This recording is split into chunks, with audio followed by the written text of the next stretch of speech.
Hare Krishna everyone, Mila here, inspired by the Kerala story.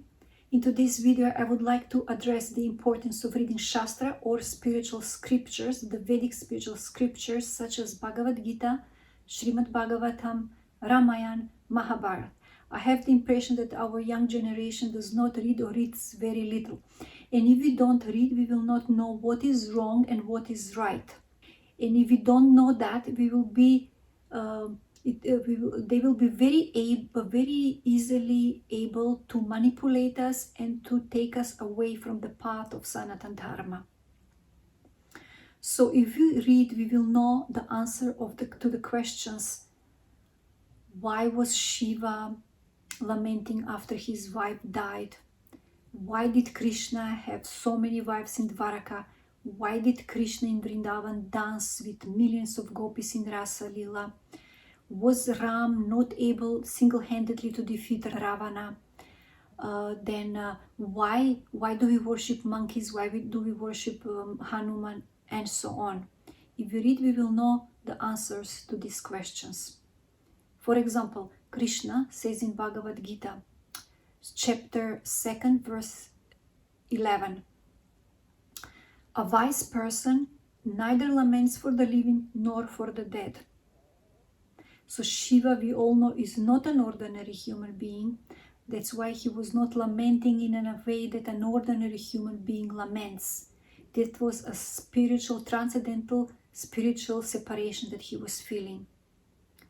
Or when they ask Ramachandra, was he not able single-handedly to defeat Ravana?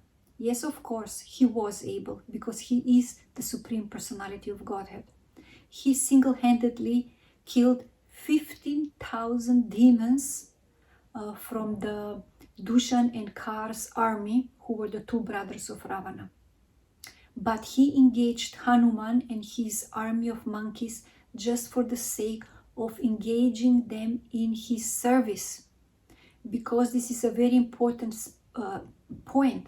Krishna says in Bhagavad Geeta, my devotees are very dear to me, and he is happy when his devotees are glorified. That is why Ramchandra engaged the monkeys, even a squirrel, in his service. In this way, he was glorifying his devotees. Another thing is when they ask, why do we worship 33 crore of gods? You see, each and every one of us is different, has a different nature. That's why there are the 4 Vedas and the Puranas to guide us according to our nature. Some people worship Shiva, some are worshippers of Durga, some of Krishna, etc.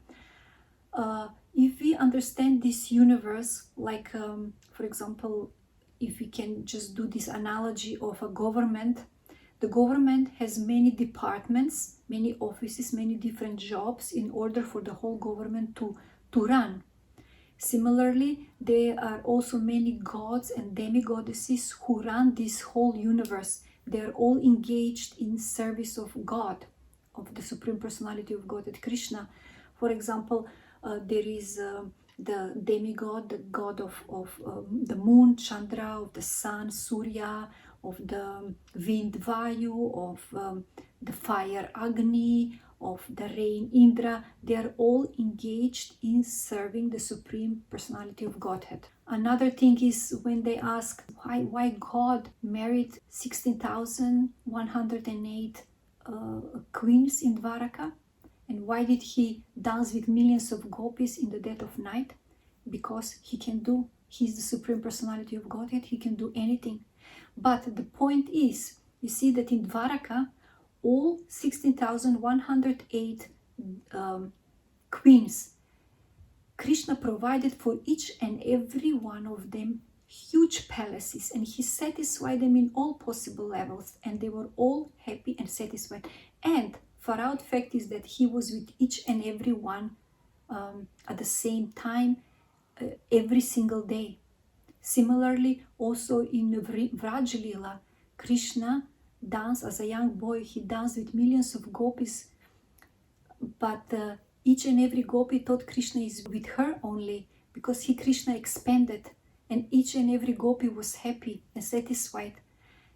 But an ordinary human being cannot do that. An ordinary human being cannot even satisfy one wife, what to speak of 2, 3, or thousands. Impossible. So in this way, if we read Shastra, we will know, we will be strong in our faith, in our dharma, and we can easily defeat those who try to brainwash us, or those who try to, put us away from the path of our dharma. That's why it's very important to read. So I beg each and every one of you, what are you waiting? Take Bhagavad Gita and read and read.